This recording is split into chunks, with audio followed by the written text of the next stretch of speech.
Commission to order. And we will start with a roll call. Commissioner Gonzalez? I am present. Okay. Commissioner Beaudry is not here yet. Commissioner Griffith? Here. Commissioner Mueller? Yes, here. Commissioner Edrington is not here either. And we have soon to be Commissioner Marcelon. Here. Thank you. Okay, so our first order of business is an oath of office for reappointed Commissioner Mark Mueller and new Commissioner Tim Marcelon. And so I will read the oath. You all just have to state your names. That's right, and then sign the thing and then give it back to you. Okay, great. And so I will read all of this. I state your name. Mark Mueller. Tim Marcelon.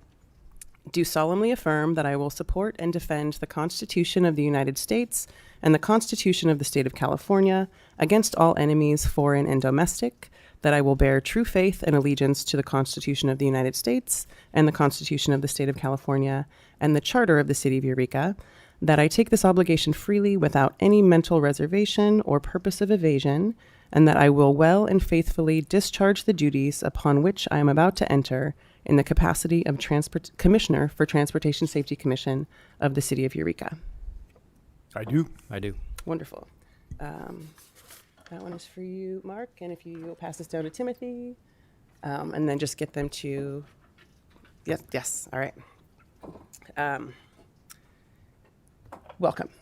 And that means we still potentially have room for one more commissioner up here, right? 7 is our max.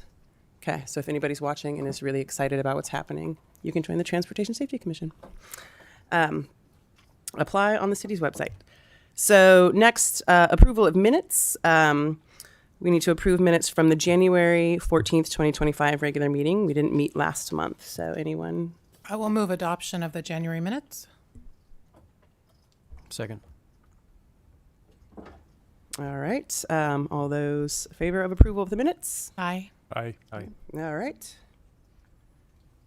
And next we have public comment, and this is on non-agenda items. So this section of the meeting provides the public an opportunity to address the commission on any subject not appearing on the agenda. Pursuant to the Brown Act, the TSC cannot take action on any item that does not appear on the agenda. Any request that requires action will be set by the commission to a future agenda or will be referred to staff for review and action. And each person will be allowed 3 minutes to address the commission. Do we have anybody here in the audience for general public comment? Come on up.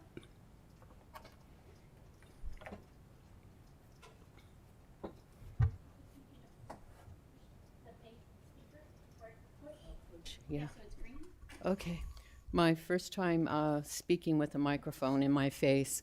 Anyway, my name is Sheris. I am Arlette. I've been a homeowner on Spring Street for just starting my 25th year. For the past year, I have been talking with the transportation engineer and even the police about the speeding that goes on Spring Street. It's horrendous. It's not only cars recently, or the past couple years, whatever, semis and delivery trucks have even started coming up on our street. Most of them, thank goodness, are respectful, but not all of them. A lot of speeding. And then there's those that use it as a drag strip. You can hear them coming from a couple blocks away. And I've been told that it's a problem throughout Eureka because we have these long, straight streets. But I feel that Spring Street is even a little bit more because we're having the former 2030 park is being renovated. It's gorgeous for the Dayas Park, and it pulls a lot of children and adults and whatnot. Plus we have the ball field, and then over at the former Pearson property across from the mall on the bluff there, they're doing a huge development, and I don't remember the numbers exactly. It's been a while since I've been to a meeting or they had one, but I would say possibly 100 and some residential homes there or apartments or whatever, which will even be more trafficked. Okay. So I haven't just come to complain, though. I have a suggestion. And I have been talking to Jay since he took the position as a transportation engineer. And I think, and it's not something I love myself, but I know they're effective as speed bumps. They have them all over Baja. They have them in LA. We have them over by the zoo. I think a school over on Oak Street, if I remember correctly, and somewhere else that isn't coming forth. But anyway, they're very, very effective.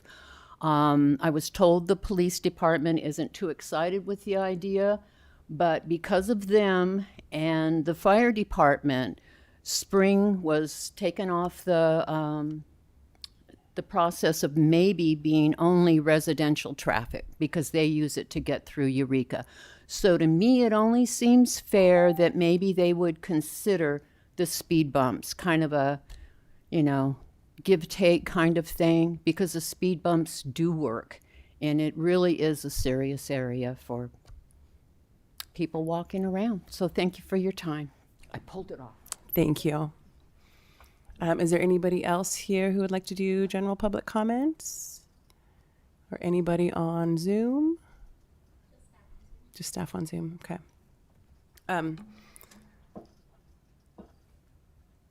Spring Street was one of the possible bike improvement streets, right? Yeah, I think it was. Cool. Cool. So that's good. People are thinking about Spring Street. All right. We have no old business or new business, but we do have a report from Humboldt Transit Authority up next to give a presentation on projects and programs. Welcome. Thank you. Thanks. Awesome. Thank you, Brittany.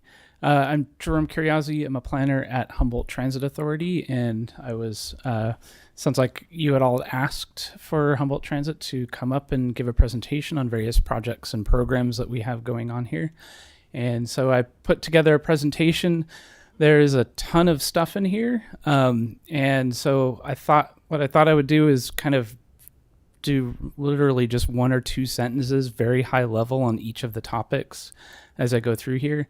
And then maybe you can sort of make notes of things, or I guess if you want to ask questions as we go through, either way. But I guess my point is there's a lot of stuff in here. And so I'm happy to go back and sort of provide a lot more detail or answer questions. Next slide. So here's the list of various things that I'm going to be covering. And I kind of divided them up into kind of programs that we have actively going on, service changes that we're looking at, specific projects that we're involved in, some more regional collaborative efforts that we have going on. And I'm hoping I'm pretty comprehensive here, but if I've certainly missed some things, I should be able to talk on those as well. Next slide. The first one is rebranding. So many of you may have noticed that, especially if you follow us on social media, we've started a rebranding campaign called Ride Humboldt. And, sounds good. And the goal here is to recognize that our transit services from a passenger perspective really, it's not necessary to distinguish and brand differently the different types of routes that we have. For example, the buses that serve the city of Eureka specifically, or the buses that travel intercity between Scotia and Trinidad, or those buses in Arcata. Humboldt Transit Authority operates and maintains and does all the planning for all of those with the exception of Arcata. And so just to make it easier for passengers, we're basically branding all of our buses and our fare structures, etc., under this new brand. Next slide. So I'll cover a few of the programs that we currently have going on. Next slide. A big one that we've fully rolled out is streamlining our fares. This is an example of the complexity of our fare structure and the number of passes we had up until a few months ago.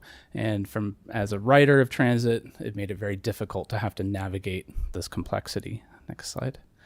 So we've pared down our fare structure to essentially $2 a ride, $5 a day, $15 a week, $50 per month.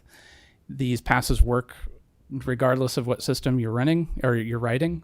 And in addition, we've implemented tap to pay, so you can use a credit card or Google Pay or Apple Pay, a credit card that has that little symbol on it. And on top of that, the fare structure, if you're using a pass, is automatically applied if you're doing tap to pay. So you can just, if you pay with the same credit card or Google Pay, and you don't have to think about it, if you ride a bunch in 1 week, it'll automatically cap you at $5. Next slide. Another program we have this program with the county and the city of Eureka as well, but a perk for city employees is subsidized transit. And so any city employee can ask city staff about getting a transit card, and that's just one of the many benefits that employees have. And that's just good year round. You just continue using the same card, and the city and HTA work together for billing. Next slide. Reduced fares. We do have reduced fares program. We specifically works with what are called our cash cards or attended $20 cards.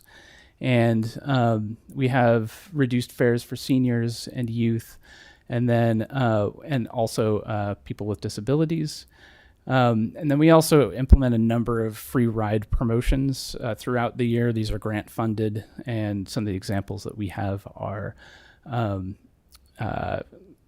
we have free rides for youth during the summer. And then also we do free rides to shelters during cold weather alerts. And we also have grant-funded programs where social service programs will distribute out transit passes. Thank you. So here's a number of service changes that we are planning to implement or to start exploring over the next year. Next slide. One is the Eureka system. So the Eureka system right now is the routes have been established for quite a number of years. There really hasn't been many changes to them. One of the biggest challenges that we hear from riders is that they are one-direction loops. The benefit that you get from the current system that you see here is you get a lot of geographic coverage, but that comes at the expense of frequency, and it also comes at the expense of being the ease of navigating that from a passenger perspective. So we are looking at doing a network analysis and looking at ways we can improve usability and improve frequency.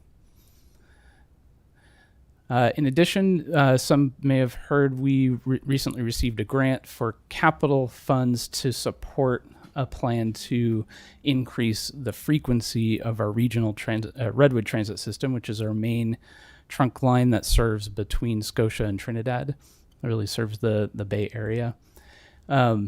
And we're targeting a 15-minute frequency service. And what that means is that it will reduce the amount of time that people have to wait for a bus, and ideally starts to get to that point where you have to plan your day less around the bus schedule, and you can start to simply expect to walk out to a bus stop and catch a bus within a reasonable amount of time. And we don't know yet what the times of day that will look like, or exactly where the geographic spread will look. A lot of that really is budget dependent, and is constrained by what operating funds that we're able to access. But we're really excited about this one. Next slide. This is an effort. This is the North State Express is a North State, so North State being north of Sacramento, effort that HTA is actually spearheading in collaboration with a number of different transit agencies across many counties. And the goal here is to improve our intercity travel options across county lines.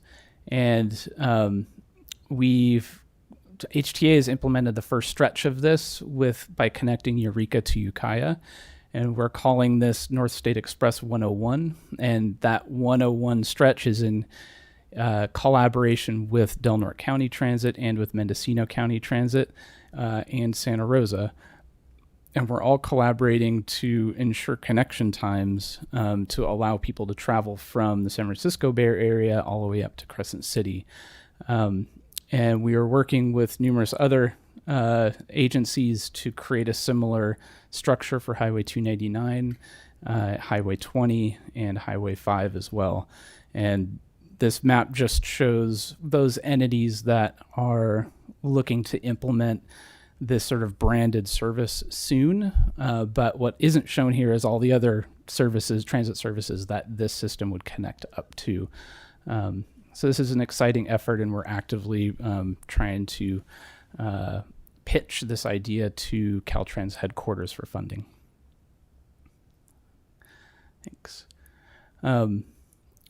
Moving on to some projects that we're involved in. I guess all of these are projects in a way, but I had to divide them up somehow. Next slide. So first one I'm sure you're all aware of is the transit center that we're planning for H and 3rd Streets in Old Town. And you may have seen that this recently came to the Design Review Committee. The city and HTA are working with Danco, and we are well on the way towards in the design process, and the entire bottom floor right now will be owned and operated by HTA, and that bottom floor will include a mix of commercial space as well as a open public transit center. This is an exciting project, and it's moving along pretty well. Next slide. So on bus stop designs, on the recent grant award we were funded, we got awards for piloting a new bus stop design. This is sort of an example concept that we were sort of using to help cost out what we wanted to budget for these pilot bus stops, and they include improved lighting. They include real-time signage. That means that it'll show you exactly when the next bus is should arrive. It's based off of actual GPS location of the bus arriving. Improved signage, improved schedule information, and just doing a better job creating a more of inviting and stop that serves our passengers better. And we're also looking to use that process to develop a design guide that would help support jurisdictions when they're doing development projects. And then also we'll be looking to explore MOUs with jurisdictions, because right now there's a lot of uncertainty amongst everyone regarding sort of informal relationships we have around who's responsible for putting in stations, maintaining stations, cleaning stations, all that type of stuff. Next slide, thanks. Microtransit. Some of you may have heard about our microtransit efforts. So microtransit is an on-demand service. It's essentially like Uber, but it would be operated by Humboldt Transit Authority. It's a subsidized public transit service, and sort of meets all of the same regulatory requirements, including ADA access. And the goal here is to help bring transit service to those areas that don't currently have fixed route, and then also to help bring people to fixed route service. So the idea that microtransit could, within a city, help supplement fixed route service or provide coverage where fixed route doesn't exist. If somebody's wanting to leave the city, say go from Eureka to Arcata, it would help bring them to our inner city trunk line, like Redwood Transit System. And we're currently piloting the software. We're currently training drivers. We've had the software up and running for about a year. We've had various people help us test this out, and we've sort of been modifying the areas in which it's operating. We're also received operating funding through the Link Housing Project in coordination with the city to help increase the number of vehicles that we have operating within the city of Eureka itself. So we don't fully have a timeline on when this will roll out yet, but we have been working actively to make sure it's working as we expect. May have seen recently we had an article on our hydrogen bus that we're expecting at the end of the month. On the left there is a picture of our bus. I just came back from Alabama where it's being constructed. That was our final inspection. And it should be on a flatbed in the next week or so. And on the bottom right is a rendering of what our temporary hydrogen fueler will look like. And that will be on site at our yard here in Eureka within the next couple of weeks. And this is exciting. We're finally launching our transition into hydrogen. And we also, we're currently in the contract negotiations for constructing a permanent hydrogen fueling station. And we expect that to be done by the end of next year. In addition, we sort of internally we've received funding to improve our driver and mechanic training program. We have secured funding for what's called a driving simulator that will help us streamline our driver training process and then also help with refresher courses. And then we're also getting equipment to create a formal mechanic training program, that equipment that mechanics can actually interact with. They're called mechanic boards. And then also getting cutaways of zero emission components. And we're piecemealing this together in what we're calling the first phase of a North Coast Zero Emission Training Center. And we've been in collaboration with the College of the Redwoods and Cal Poly and economic development around the needs for helping to build up our local workforce around maintaining and working on zero emission vehicles. Next slide. And that correlates with this effort where we are currently in the planning stages and actively seeking funding to continue that planning work on doing a state of good repair replacement of our facility. Our facilities here is located near Target. It's over in the commercial Bay District. And we're looking to completely replace our maintenance bays and completely replace our administration building and expand the amount of room we have for our fleet vehicles because we expect to continue growing in the size of our fleet. And this also correlates with that zero emission training center where we would have kind of a formalized place for not just HTA and not just Humboldt County based programs, including private programs like automotive, but also neighboring counties as well. Right now, everyone pretty much has to travel to the Bay Area to get this type of training. Next slide. And lastly, highlighting some collaborations, projects that we're working on. Next slide. The Humboldt County Association of Governments, our regional transportation planning agency, recently was awarded a grant for the, I didn't put what the acronym stands for. But the goal of this project is really about developing partnerships with jurisdictions and unincorporated county around more proactively thinking about how to integrate transit networks, transit asset planning into medium and long range planning efforts, including land use zoning and general planning, and really just sort of bringing awareness around what does each jurisdiction want in terms of transit service, and what does it take to create that type of transit service, and really just kind of formalizing each jurisdiction's vision of how transit can best serve their community. This is an exciting project. Next slide. In addition, we're collaborating with jurisdictions on various projects. Those that are within the city of Eureka include the Link Housing projects, also the Sunset Heights project, And the city has also been including us on various other efforts, including the bicycle plan, the plans around Myrtle Avenue, Beta Zoo Trail, etc.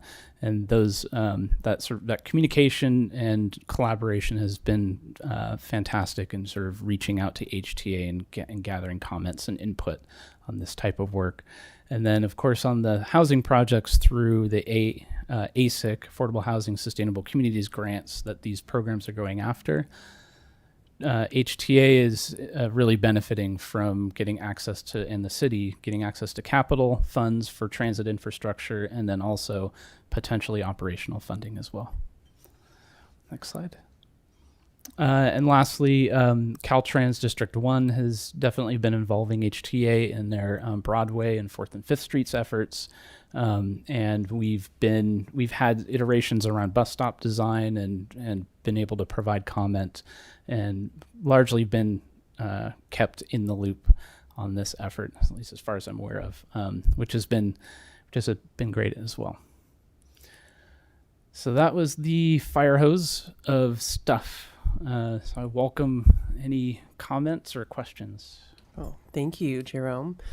And I guess for our newest member, Tim, just this is something that we've had a lot of questions as we're talking about other things about, like, how does transit relate to this? And so Shanti's been asking for a presentation like this. So this is purely just so we know. So ask questions. And I kind of assume you have some questions if you want to start it. Yeah, I have a lot, so we might do a round and then come back to me.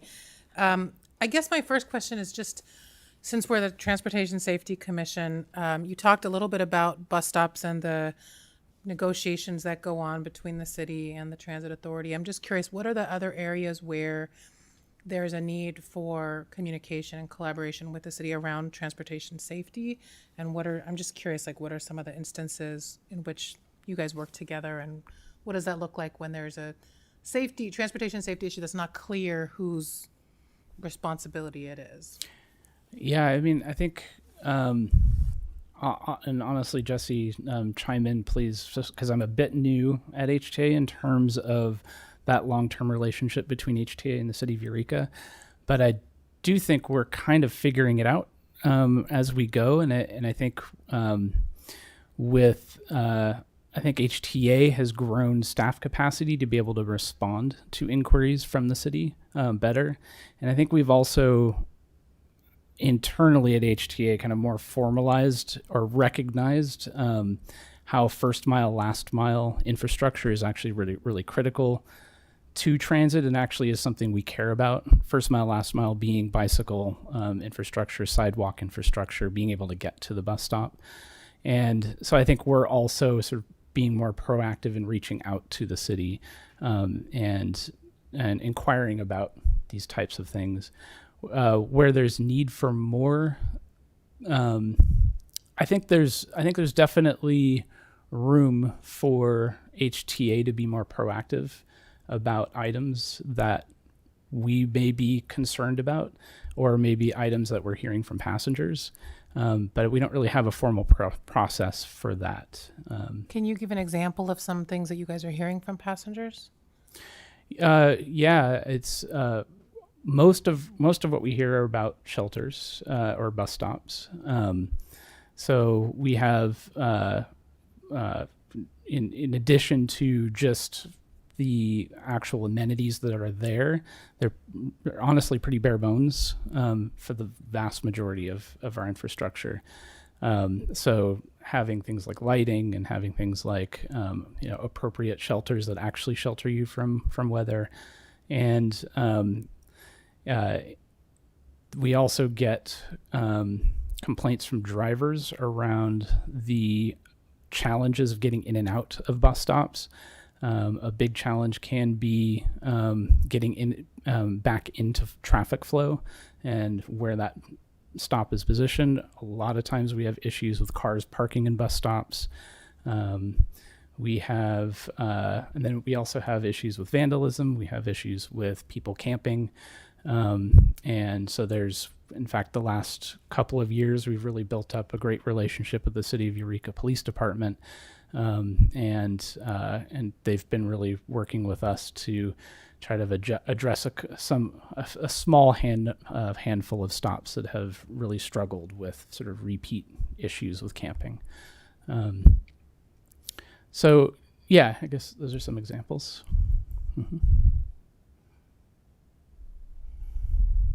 Mark or Tim, either of you have any questions?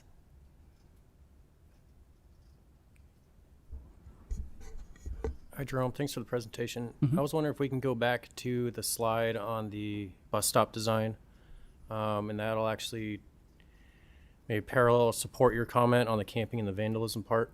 And I'm just wondering if, I don't know if this is a question or maybe a consideration of, I see that's a concept only, a lot of good things. I wish that, you know, when I find myself lost at a bus stop, sometimes trying to read the route and, you know, and seeing this is, it you know, makes me hopeful that, you know, you can navigate a bus system regardless of how simple or complicated it is. And from a vandalism standpoint, if we're considering the durability of this concept, and that's all. I don't know if that was a question, but just something for our area. Things tend to get broken around here, and that is very nice. It's certainly worth us having in our town and our bus transit system, but certainly prone to vandalism. Yeah. So. Yeah, thank you. We're definitely aware of that, and we're taking that into consideration, particularly with the real-time signage and like, how do you make it readable but out of reach, and then also designing schedule holders or bus stop signage to where they're easily replaceable. And yeah. Okay, that's all. Thank you for that. Thanks. I have a couple questions, unless you had something. Cool. Is there anywhere, does a full system map exist anywhere? I noticed that you had one that's just Eureka Transit, which I'd never seen that one before. Even on the HTA website, it's just like line by line. It would be really cool to see how everything kind of intersects with each other. Do you have one of those? Nope. And we are actively developing them. So part of what we, part of the rebranding effort is we were able to, through that grant funding, we secured a marketing consultant. And so they are actually doing a full redo of all of our schedules and all of our maps. And that is one thing that we'll be creating is a full system map. And that would both, my understanding is both be on the website as well as on paper. And it'll actually be that sort of more traditional subway style. You're not literally mapping out the road. You're just doing a straight line and then you're emphasizing points of connection and transfer and major, destinations. So that is in the works, and it's been neat. I think the last time we had a full system map was well over 10 years ago, and that was funded by HCOG. And it sort of suffered from that classic situation where you had a decline in operating funding, and the previous map that was designed required, Adobe Illustrator, InDesign, that type of thing, and then it just sort of fell. Yeah. Yep. Cool. I'm excited to hear that. Because I did find myself recently being really confused by the schedule at a bus stop where there was almost too much information. And I was just like, I have no idea. And luckily I could just go to the internet and figure it out. But that would be amazing. And I'm curious that you also mentioned in the reduced fares that you are able to give free passes through social service programs via grant funding. Is that something that a social service program or organization would just get in touch with HTA and say, what do y'all have available right now? Yep. Cool. That's right. Yeah. So most of that funding comes through what's called low carbon transportation funds. That's through the state. And we work with local programs to figure out what we have and figure out how to divvy that up. Cool. Yeah. And how is ridership compared to how it was before? I know COVID was really tough on the bus system. Yeah, we're doing pretty darn well. We're keeping roughly in track with most of the state and most of the U.S. We're about 20% or a little bit less away from 2019, 2020 ridership. So we're getting pretty close. I think the rest of that we're going to have to get back through other creative means, because I think a lot of that was Cal Poly, and Cal Poly is still doing a lot of remote courses, and so we'll see how that looks. But we do know that sort of our peak ridership, which the most recent peak was around 2012, really correlated with peak Cal Poly attendance. So Cal Poly really is a driver of a significant fraction of our ridership. So one thing that we're working on, partially through this rebranding effort and then also through these network analysis efforts, is to start moving away from that dependence, from a sort of maybe a business perspective, that dependence on student ridership, and looking to serve a broader range of community members. Cool. It is really, really convenient that all bus rides are $2 now. So Awesome. thank you for that effort. Yeah. Did you have anything else, Shanti? Okay, I wanted to know about weekend evening service. Is that a thing these days, or? We have Saturday service. Evening service, we went back to pre-COVID evening service. So we added our original early and late runs that we had prior to COVID. How late is late? Late, so for Redwood Transit, that's the latest running, and that last northbound run, I think, is 8:30 from Scotia, arriving in Trinidad just before 11. And then the morning one, I think, is 5:30 a.m. But the frequency isn't there, so you've got to hit that first one. Saturday service, we've had for a while. I think we only cut it very briefly post-COVID, and so we're back to where we were pre-COVID.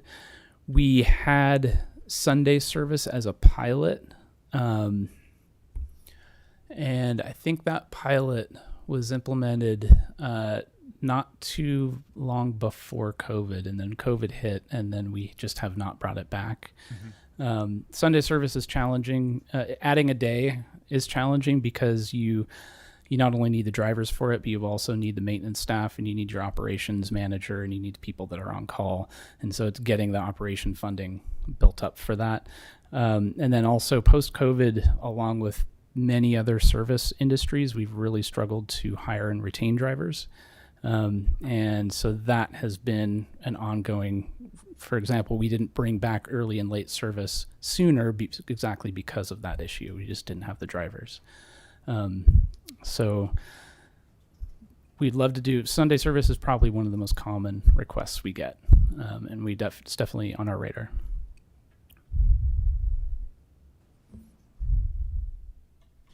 Okay, so I got a few more for you. I wanted to understand the cost structure for the microtransit. How does that work? Is it subsidized at all, or are you just paying market rate like you would for an Uber? So you want me to go one at a time, or just okay? Yeah. All of our transit services are subsidized. The microtransit similarly so.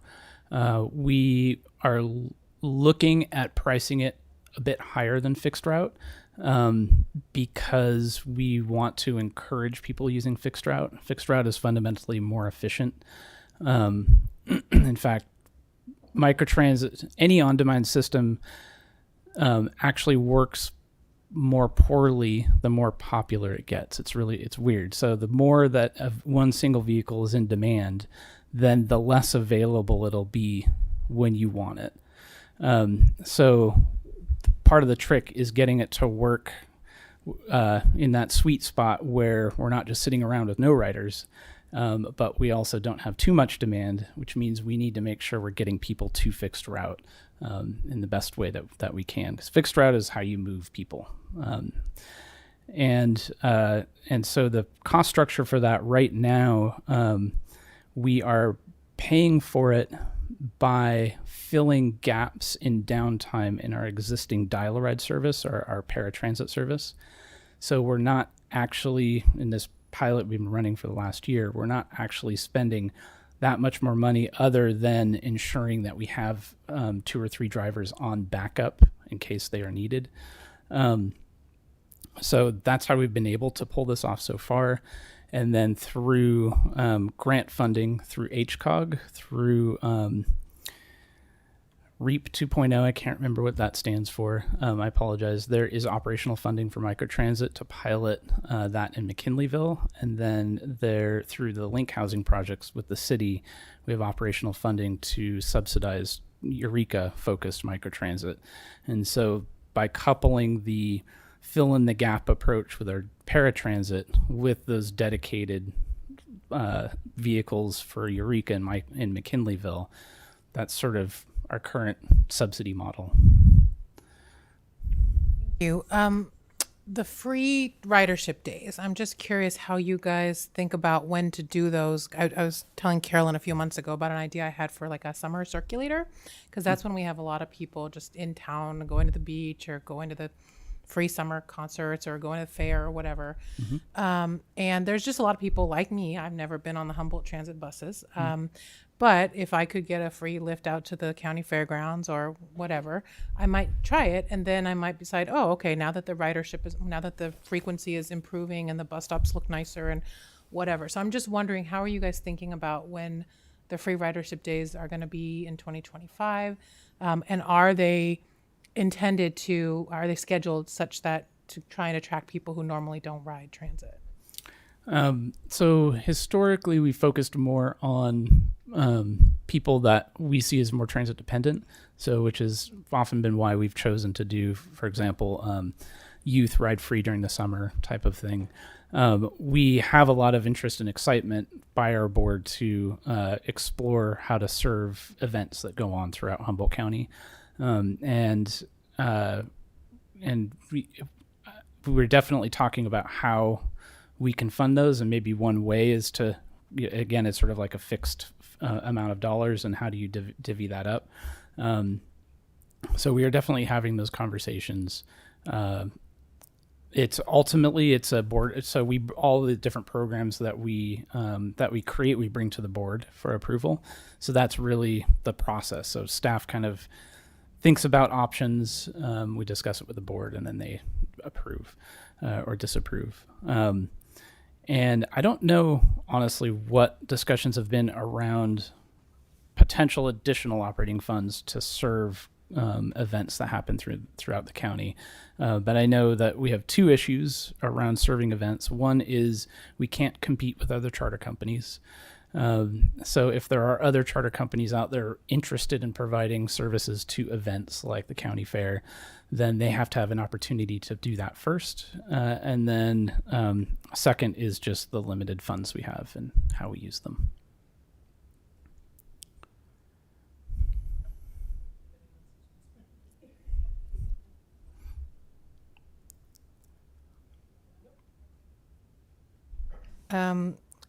So I really love the workforce development idea that you were talking about, creating a basically lost coast place for people to come and learn about new transportation technologies.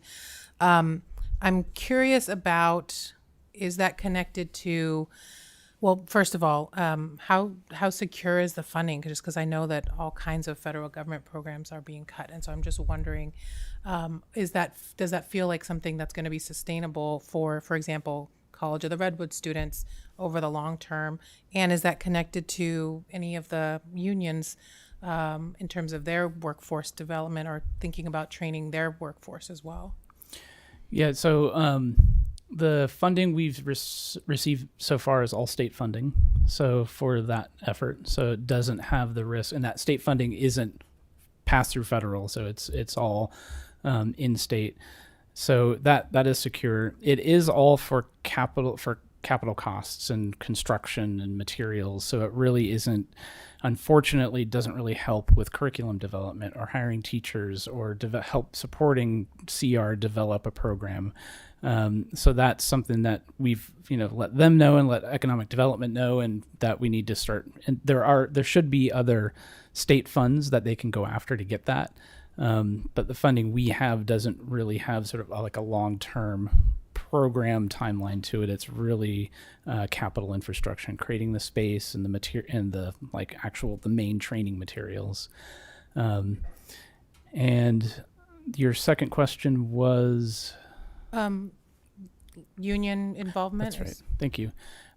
We haven't had specific union involvement to date, at least with in terms of the union, our union. Other unions that may be a part of the automotive industry, we haven't directly worked with. Is it okay? One more? All right. So my last question was just about why hydrogen and not electric? And yeah, I was just curious about that. Yep. It's a question that's consumed my life for many years now. So battery electric works great. It is, from an energy standpoint, if you want to nerd out on the physics of sort of the life cycle of energy, it is more efficient. In practicality on the road, we're not seeing ranges, achieving ranges much more than 200 miles in a day. And if you want to get a bus to go farther than that, you need to have on-route charging infrastructure. And on-route charging infrastructure is really hard to get built. And it also spreads out the assets that we have to maintain. Particularly where you really need it is the run down to Ukiah or the run down to Benbow or the run out to Willow Creek. And having assets that are spread out that far is of concern to us.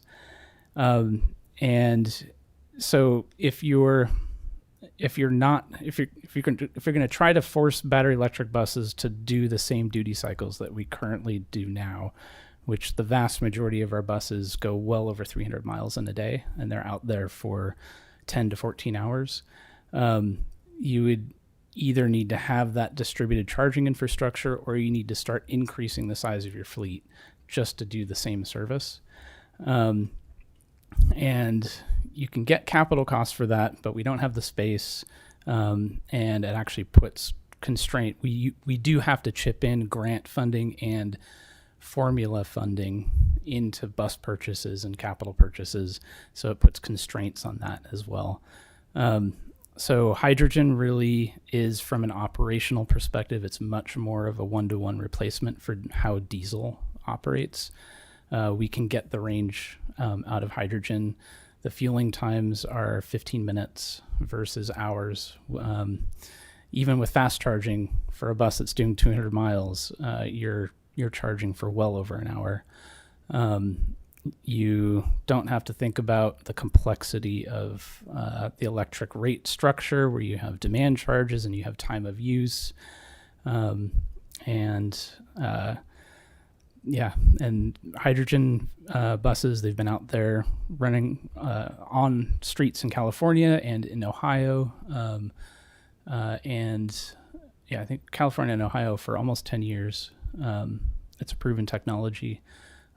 What's hard is getting the fueling infrastructure. It's sort of that we have electric distribution and transmission lines everywhere, although actually getting the service is very difficult, especially in rural areas, versus hydrogen, where it's a brand new fuel distribution infrastructure. And so they were trade-offs, and I think that in the long run, I think it'll be easier for HTA to go with hydrogen. All right, one more thing. I'm relatively new to this area, so I don't really know how HTA is funded. Are you guys strictly funded by the county general fund, or do you guys have a dedicated funding source like a parcel tax or something? Yeah, hopefully I'm answering this correctly. So we have no funding through general fund. We have no tax funding except for the recent Measure O. So this is the first time that we're seeing a local tax go towards transit. All of our funding is formula funding dispersed through the state through what's called the Transportation Development Act. And that goes through state transit assistance funds and local transportation funds. So basically that is taxes collected through fuel sales and other sources at the state level, and then dispersed based on an allocation formula to all of the MPOs or RTPAs. So these are the agencies, municipal planning organizations or regional transportation planning agencies. These are the agencies at the regional level that receive a lot of state and federal funding for roads and transit. So our RTPA is called HCOG, Humboldt County Association of Governments. And so that state funding goes to them, and then through a advisory committee that gets dispersed out to be used for transit and for roads. So every year we actually compete for that funding in terms of how that gets dispersed for jurisdictions to put towards the road infrastructure and jurisdictions to subsidize transit. That gets us a fraction of what our operating costs are. I don't know what that fraction is. The balance of it comes through grant funding, and some of it's competitive grant funding. Some of it is formula through federal funding, through the Federal Transportation Administration. And so, yeah, it's hopefully that provides an overview. Thank you so much. Nice. Well, thank you, Jerome, Yeah. for coming. And I just want to say, as somebody who rides the bus, I appreciate that sometimes I see you riding the bus, and I know that you are also observing all the same things that we are observing as riders. So, but what is the best way for people to communicate to HTA if they do have suggestions or anything else? Probably the quickest way is going to be email. And that would be info@hta.org. The call center, you can call, and if you have a specific question, you can say wanting to provide feedback, then the call center will route to the correct person, either the front desk or myself or somebody else. So by phone works, but the quickest way is probably info@hta.org, or you can stop by and talk to us. Cool. Thank you, Jerome. Yeah, Appreciate thanks for having me up here. I love nerding out on transit, so I appreciate it.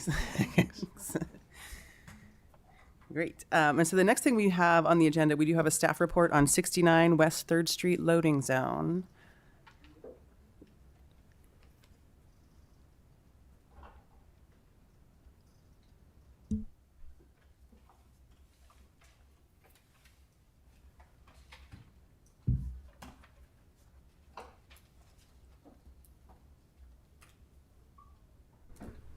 Good afternoon. Okay. So recently, city staff has received a request from a business located at 69 West 3rd Street to install a commercial unloading zone in front of their establishment to allow for safe deliveries and pickup. City staff performed an investigation that has revealed that currently no off-street loading facilities are available, and that the use of such a loading zone will expedite the movement of traffic. The request was made by Dustin Roberts of Sisu Extract at 69 West 3rd Street in Eureka. Letters were mailed to property owners within a multi-block radius, and we received no comments or negative feedback back. Staff recommendation is to receive the report and approve the request. And I guess I just have like kind of a procedural question, because oftentimes this would be under action items, but it's under a report. So how's that work? We usually with a report just accept a report and take no comment, and that's that. Yeah, we talked about that.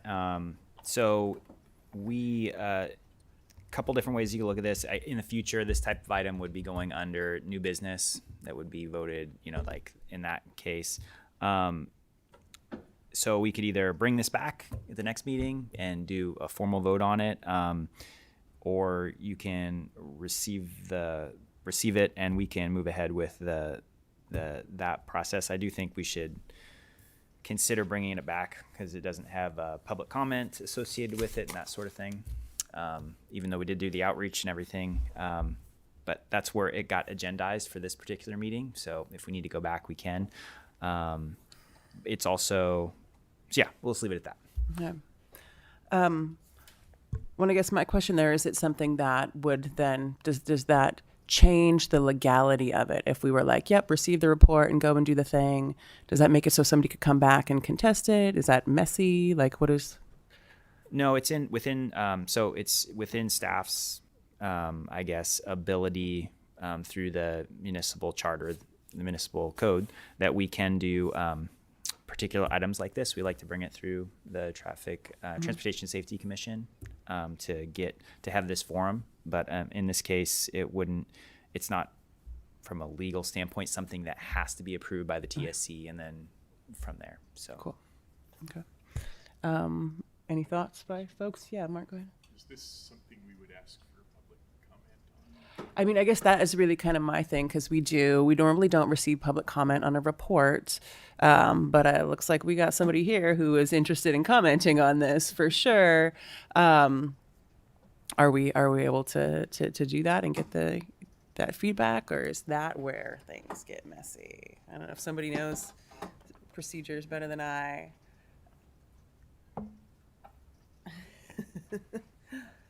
One second.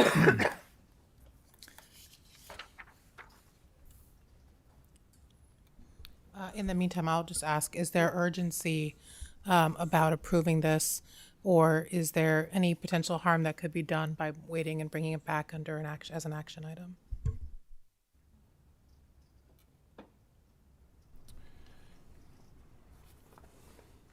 There would not be any harm bringing it back. I'm sure that there's an urgency for the business who is requesting the loading zone because of the issues that they're dealing with at the location. But other than that, there's no urgency.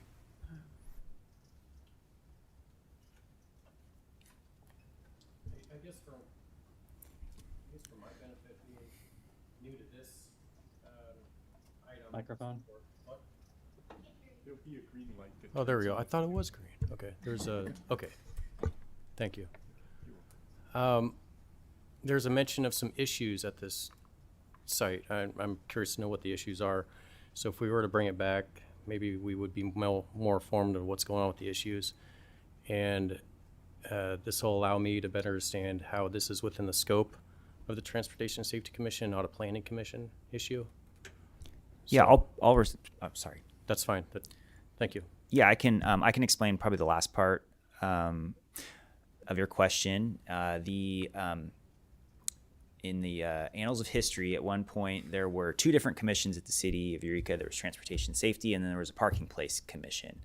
And at some point, those were brought together under this umbrella in this commission. So TSC does hear items when it comes to parking within the city. So that's where you'll often see on the agenda, we'll see things along these lines of parking, loading zones, parking lots, that sort of thing.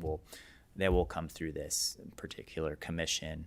And then, yeah, I think, Jay, maybe you could give some background as far as the request went for, why there was a request for this particular loading zone.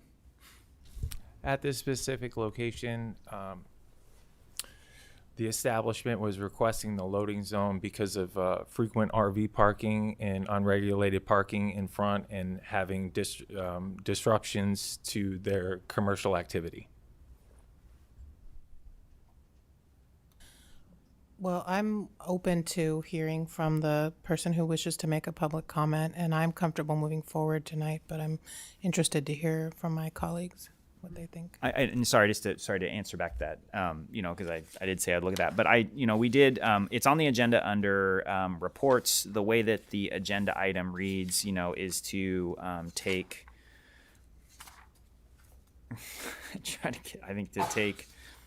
an approved request. So I think, even though it's not under that new business section, it is shown.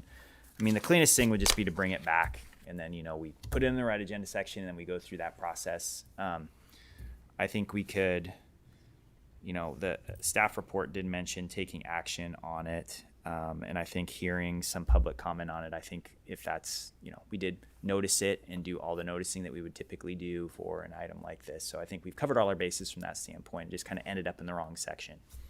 So if we want to do public comment, I say let's roll with that. And then we can just treat it like a new business item. Yeah. How do you two feel about this? I'm okay with letting them just. Totally.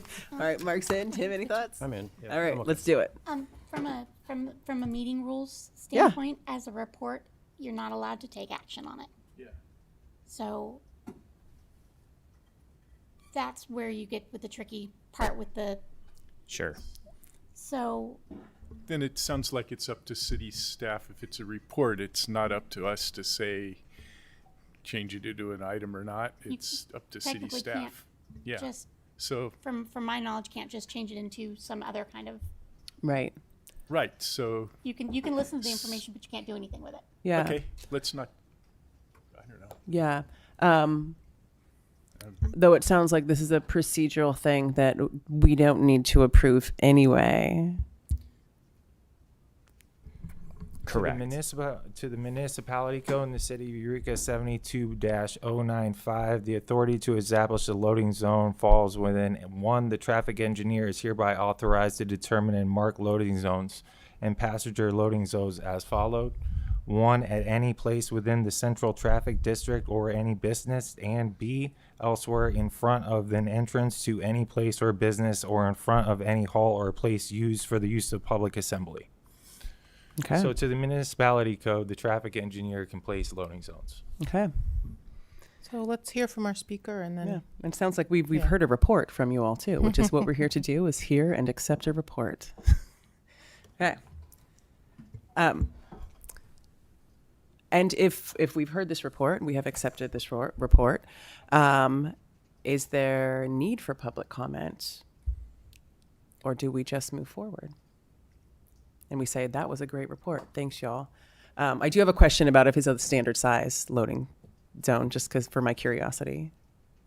Like, what is it, 22 feet or whatever? This is just me, like, wanting to know the size of every single parking spot in Eureka. It can be 20 to 25 feet. The request was for 20 feet from Okay. the applicant. Okay. Yeah. So if we're comfortable accepting that report, and then you all go forward with your mandated purview, your ability to designate a loading zone, and then our community member gets his loading zone. Okay. Whew. Thank you. It's fun talk. Okay. Yeah. Thank you. Which ends all of our reports, and we now just have some subcommittee updates, if there are any. We only have the street closures subcommittee. Do you have anything that needs to be reported on? Yeah, we, so Allison's not here tonight, Commissioner Edrington's not here tonight, but we got some notification from Brittany about the need to do some community outreach to neighbors around Cedar, California, and A. So Allison and I will be scheduling a time to go out and talk to those neighbors and see if we can get signed petitions so that we can do the slow streets on that block. Cool. All right, and then the Transportation Safety Action Plan, we're on hold while the HCOG does its thing, right? Cool. Yeah, and we'll probably, until we get some traction on that, we might take this one off the next agenda until we're ready to bring it back on and have something to report on. Cool. That makes sense. And then for future agenda items, we're going to be hearing about on-street parking meter pilot program and the link housing transportation projects at future meetings. I just wanted to know, is there going to be an update at some point about the transit hub that was mentioned today by HTA, and any implications for our committee around parking, traffic safety around that hub? And I don't even know what the timeline is for that project to start breaking ground, but I'm just curious at some point if we could get a report on that. Yeah, I think so. I don't know enough about it to speak to that, but we can definitely set up a presentation on that, give a report out on that. I think there are a few things when it comes to, right now in the process, I can say, as Jerome mentioned, it's been through design review, which just is really looking at the building. It's not looking at any of the other impacts as far as that goes. So, and I know that they're not fully funded for that project yet. I think they're still pursuing tax credits or something along those lines. But I think we can get a presentation set up and give you kind of a heads up on how that's coming through and what the process has been like to this point. Cool. All right. And Tim, there is a process that we have for requesting an agenda item that Brittany usually, when she sends out the agenda, they'll have like the whole, how to do it and what that information to have there in case you want to get anything on the list. And then if there's nothing else, it looks like it's time to adjourn if you all are ready for it. All right, meeting adjourned. Thanks, everybody.